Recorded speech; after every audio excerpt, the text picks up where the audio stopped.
It's a rare day that I let students out early. It does happen, but only usually in junior level classes. So. Anyway, I want to define the difference between two things for you, and that is frames and machines versus trusses. After we're done, you should be able to draw a free body diagram of a frame or machine and its members and determine the forces acting at the joints and supports of a frame or machine. There's plenty of applications for this. Now, you might start to think that a frame and machine is the same thing as a truss, but they're not. They're different. They look like trusses, but frames are used to support various external loads. And how is a frame different than a truss? Well, let's look at a couple more examples. These are machines, and they kind of look like a truss. They have members and they have pins and so forth in them. But how are all these things different? So how would we determine the loads in the members and the supports and the joints and all those things? Because if we could get the forces at the joints, then getting the forces in the members would not be too bad. Well, here's the key. A frame is a structure that has at least one multi-force member. See how this is a two-force member? Mm-hmm. But A to C cannot be a two-force member because there's a load right in the center of it. It's actually something called a beam.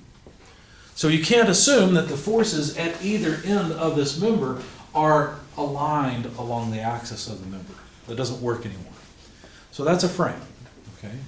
So a frame is basically a truss where the members have some side loading on them. Make sense? A machine, on the other hand, is a little bit different. Generally, frames are stationary, but machines move. So a machine has members that not only can have multiple forces at multiple points on them, so they're definitely not two-force members. Well, maybe some of them are two-force members, but generally these things move. Okay? So that's the distinction between a frame, a truss, and a machine. So it goes from truss to frame to machine. The key distinction between a truss and a frame is what? All the forces are really linear. Right, the forces are not collinear, and there's not just two of them. So in other words, you have beams. A beam is a member that not only has forces at its end, but has a side load, a lateral load at some point. Okay, good. And further, a machine, how is it distinguished? Frames are stationary, machines move. Machines move. Right, exactly. We won't talk a lot about machines in this class. We will talk about frames. But machines, to analyze them, in order to move, they have to start moving. If they are moving at constant speed, you can analyze them as if they were a frame because there's no acceleration. And so static equations apply. But if there's acceleration, if they start moving or start moving faster or start moving slower, then you have to have dynamics to analyze them. So we're reaching sort of the edge of what we can do with statics when we start to talk about machines. Steps for analyzing a frame or machine. Draw a free body diagram. Is it surprising that's how it always starts? Draw a free body diagram. Identify any two-force members. This will make your life so much easier.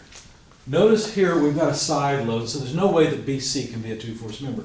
But AB, now there's a two-force member for you, right? Why is that important? Because notice that forces are equal and opposite, right? At B, because of Newton's law, forces are equal and opposite. Therefore, any force from B or from this member onto this one member is equal and opposite from this member onto this member. In other words, we know the direction of this force. And that's a huge advantage. We know the direction of this force on this member because we know the direction of this force on this member. And we know the direction of this force on this member because it's a two-force member. You see? So that helps us a tremendous amount. Because now we don't have two unknowns here, we have one. We know the direction of the force. Okay? Forces on contacting surfaces, usually between a pin and member, are equal and opposite.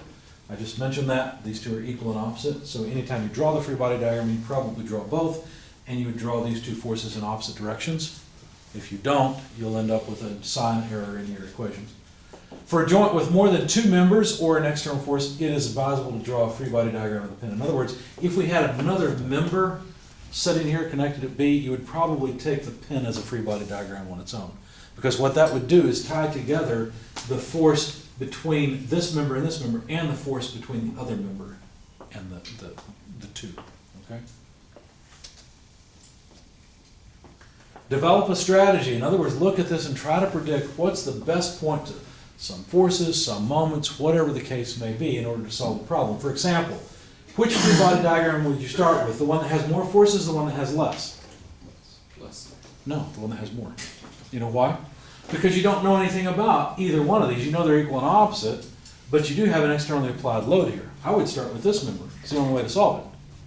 Once you do that, would you sum moments or sum forces? What would you prefer? I'd sum moments about what point? C. C. Why about C? It's Gets rid of two unknowns, and now we can get that force. And then if you want to jump to this free body, fine. But some moments about C so that you can get FAB, and then you realize that you can sum forces in the horizontal direction, CX, and the horizontal piece of this have to cancel, and the CY 2000 and the vertical component have to cancel. Okay? They're going to be challenging because there's a lot of unknowns and there's some strategy required to get to a solution in a reasonable amount of time. Okay? All right, with that, I will stop and wish you a good spring break.